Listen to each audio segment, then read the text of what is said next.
Ladies and gentlemen, welcome to Flavor of the Week, brought to you by Banditos, fresh, made daily.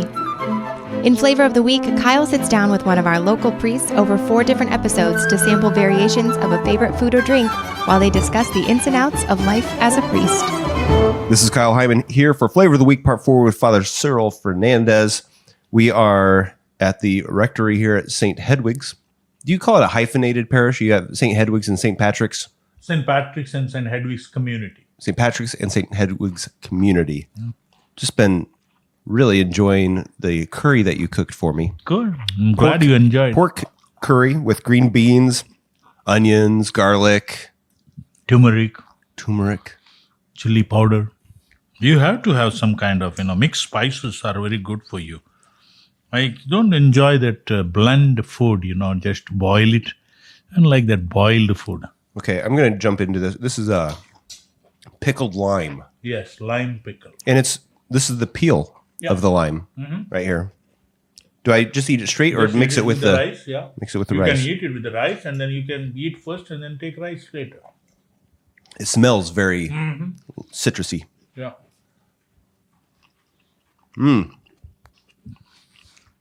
It's sweet. Yes. It's not spicy as the other food. You don't put any pickles in or peppers in with that? No, I've used the chili powder in that. Okay. You can add, but I don't. You add chili. Chili also becomes a pickle afterwards. Okay. But there is only lemon and lime. No chilies or anything. So interesting. Is that pretty popular? It's very popular in India, yes. Yeah. I can make a 25 variety of pickles of various things. 25 varieties of pickles. And this is a coconut kind of a dip. Oh, yeah. And 25 of them. Let me do that right now. The coconut chutney. 25 of them. 25 different coconut chutneys? Not coconut, but various dips. Okay.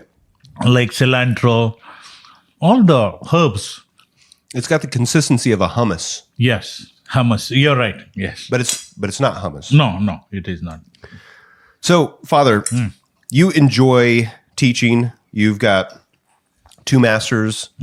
You've got a PhD. Yeah. And you started a bunch of schools.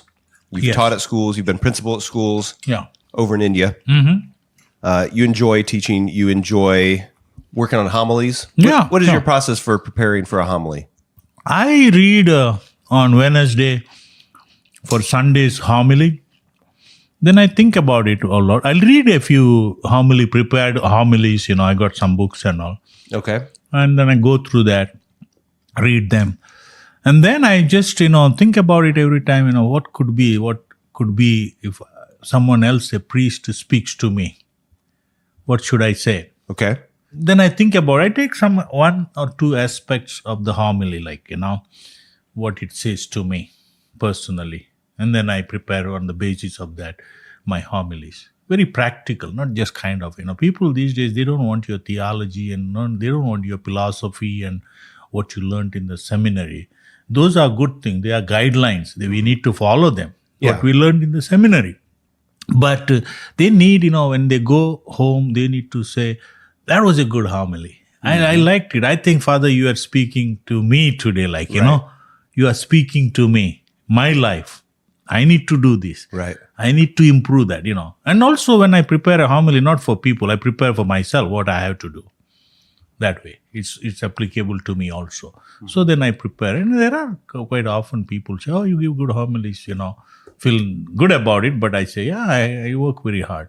And that's all I can do, And since I'm not teaching in a school, and I love to teach, but sermon is a good thing that where I make, I put a lot of effort, preparing it. Other things are always in the book you don't need to worry about, so. And of course, celebrate the Mass with reverence and, devotion, that's also. Do you have a favorite topic to talk about? I don't have any topic based on the sermons because every day, every time is just different topics actually I take, Mostly is, being here, I have seen that I need to speak about how you have to be charitable to one another. So some or other it comes by because we have two parishes. They have to, be nice to Right. each other. So, but somehow or other that point, I bring it in here and there, sometimes it when topic is like, something which is connected with, you have to be good to each other kind of things. I won't say that, you have that problem, that problem. That's not. For me, the pulpit is not a place where you can condemn or criticize people. That shouldn't be. It is a word where we proclaim the good news, Right. word of God. For me, good news is always happy news. Not that doesn't mean that you have to just always, certain things which one makes us happy. There are certain things doesn't make us happy. So what is that thing that, we have to avoid and make us happy and others happy? That's what is kind of a process I always follow. What do you think is something that's causing, specifically in the United States, people to be unhappy that maybe isn't an issue so much in India? Yeah, I mean, it's a materialism, people just Right. are not family, no family life, husband works, wife works, they don't know each other, they don't know one another, each one is busy in their own world, Family life is, first of all, is not there. That's what all these problems come up, So, and then, of course, a lot of problems, come up with the children, they don't receive as much as completely love from parents. They're not all of them. I cannot general, but there are specific problem is, and then But it's we a are common- busy. it's a common It's issue, a common issue. The family life and religious life also. People are. I feel that in India, people are very strong in their faith. People can walk 10 miles, 15 miles. Here we have people, we go, oh, Father, I couldn't go last Sunday. It's not a big deal for me to go for Mass, kind of. We take it little They'll light. walk 10 to 15 miles to go to Mass Yes. in India. Yes. I mean, they take very lot of pain to go to church. And that itself is strong faith to Right. me, according to me. Yeah. And here we have all facilities, so many churches, So, Yeah. and very recently I had a big talk with Father Drew Curry. So, we need to do something. I have found, I may be wrong, but I shouldn't judge. I see the people in South Bend a little lukewarm about the faith, whereas Fort Wayne, maybe because of those big churches, is a little different. People are in the faith-wise. So here, little less, I feel, so we need to do something to warm up, kind of, rekindle the fire or kind of things. Not just in central place, on all the parishes together, some Right. kind of a evening prayers for English speaking and Spanish speaking and, kind of a, charismatic kind of a, don't do anything crazy, but, some kind of a prayers and all. So we are planning it. So Father Drew Curry has taken a lead. I like him because he has a lot of enthusiasm and a lot of, so I said, I'll be with you. Let's do it. And he wants to start here because St. Patrick's Church, because of the beauty of the church. So we are planning some kind of things, just bring people somewhere. See how far it is. I said, let's do it. And if it fails, let's close the shop, Sure, if it sure. does well, then let's continue. So, I like that. Yeah. yeah. Yeah, they've been doing a lot of the healing masses. and Yeah, things. those kind of things, We have twice a year, sorry. We have it here. I see that a lot of people do come. People believe in all those things, anoint the people and all. Church gets filled that day. So For anointing of the sick. anointing Is that what of you the do? sick. Yeah, we have before Christmas, before Easter, we do that in our parishes. Both parishes, I do it. So a lot of people come for that. So seeing that, and we have a small Mexican group where they have evening prayers. Since our parish is not a Spanish-speaking parish, I don't encourage other parishioners to just come here. Yeah. But we will do some kind of different parishes, maybe once a month. That's what we have discussed. Not yet reached any conclusion, but since we have a place here, a lot of place, so that's what we were thinking. I think that's a great idea. Yeah. I like the idea of just trying things. Try it. If you hear it's working in other places, Yeah. give it a try, see if it'll work here. Yeah. Do you find that different parishes have kind of different cultures and things that work? One place might not work at another place because It of is. kind of the way the Parishes. people are. And People and are maybe- very different from Yeah. each parish, actually, I have seen that, Fort Wayne is very different. What works in one parish does not work in another parish. Even here, the parishes each parish is geographically different and also people-wise is very different. Yeah. So one parish, some things, we had started a neo-catechumen kind of a thing.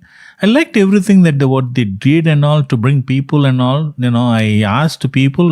There are people who suggest a lot of things and they themselves don't come sometimes. They think the priest has to do. That's a very sad part of it. But I started doing all that, but it was didn't pick up much. I was very discouraged on that. And sometimes, Father David had some, Bible classes. And then another time, Father had some kind of a Thomas Merton series kind of thing. We had a lot of activities, but evening people become difficult. Daytime they work. Yeah. And elderly people come one day, next day they say, Father, it gets too dark. Yeah. So just don't know what to, sometimes you get confused. You ask them. People are sometimes no reason, but suggestions are many from them. But so we have to try something or other always to keep ourselves busy and the people just get some kind of a faith. We have so many activities we had actually. Father David, my my associate pastor, he is very good at all those. He doesn't speak. I do most of the speaking. So in the parish, so he's quiet, but he does deep study. He's a Holy Cross priest.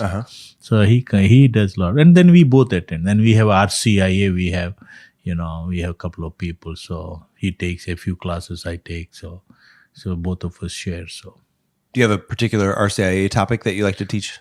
I like to teach them about the Mass and the Eucharist and the sacraments. Yeah. Yeah. And then, of course, the marriage thing also I do like. Marriage prep? Marriage prep.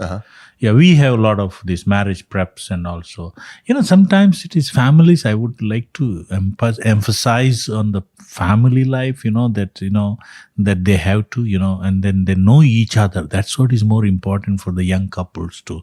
Most of the time they don't know each other and land up in very big troubles in the family. So.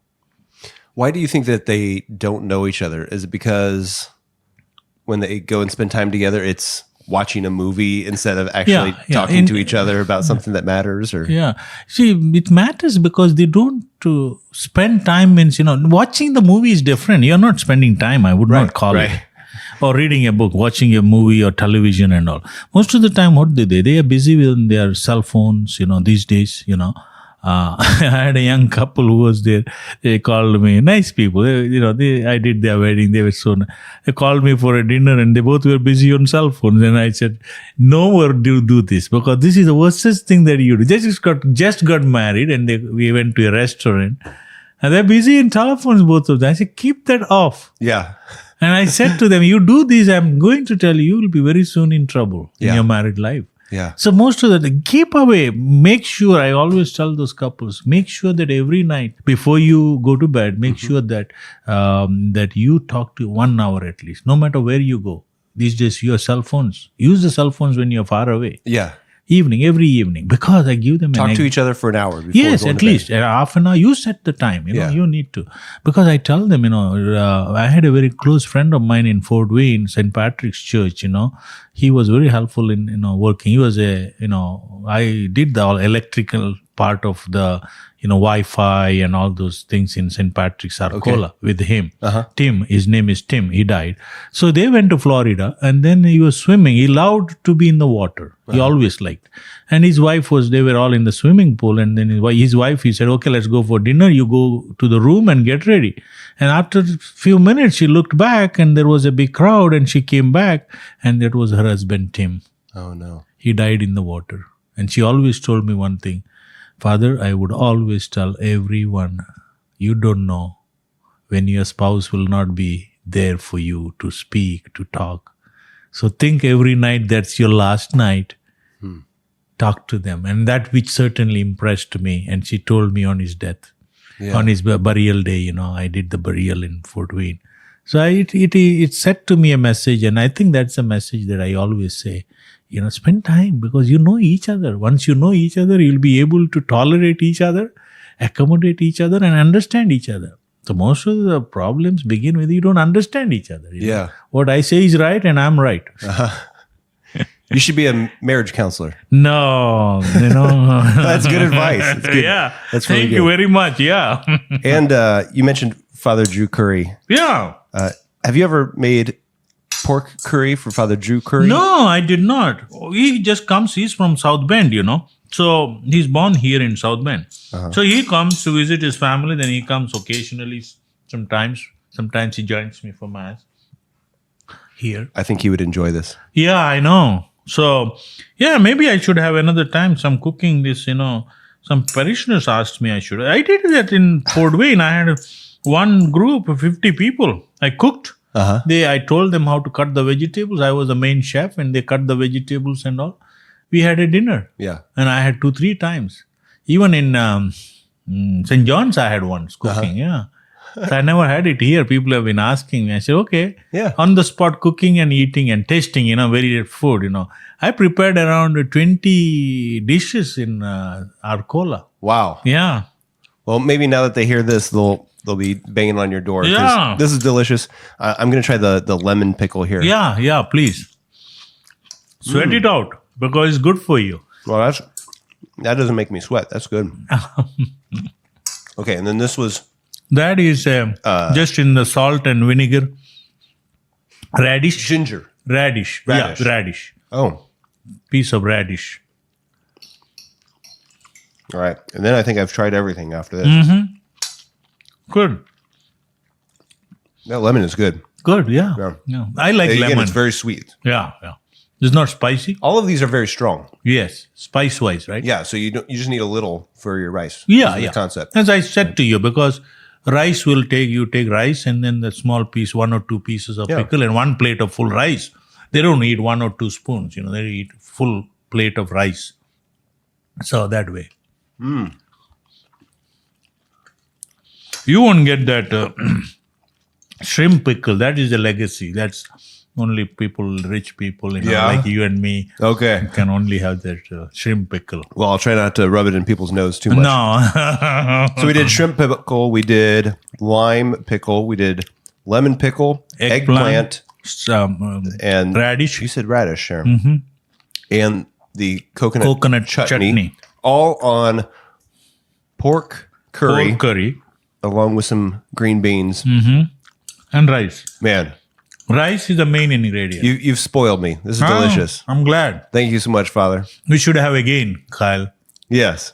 Yeah. Maybe a little different type. Yeah, tomorrow. Yeah, not tomorrow though. Okay. All right. Thank you so much, Father Cyril. Appreciate Thank it. you.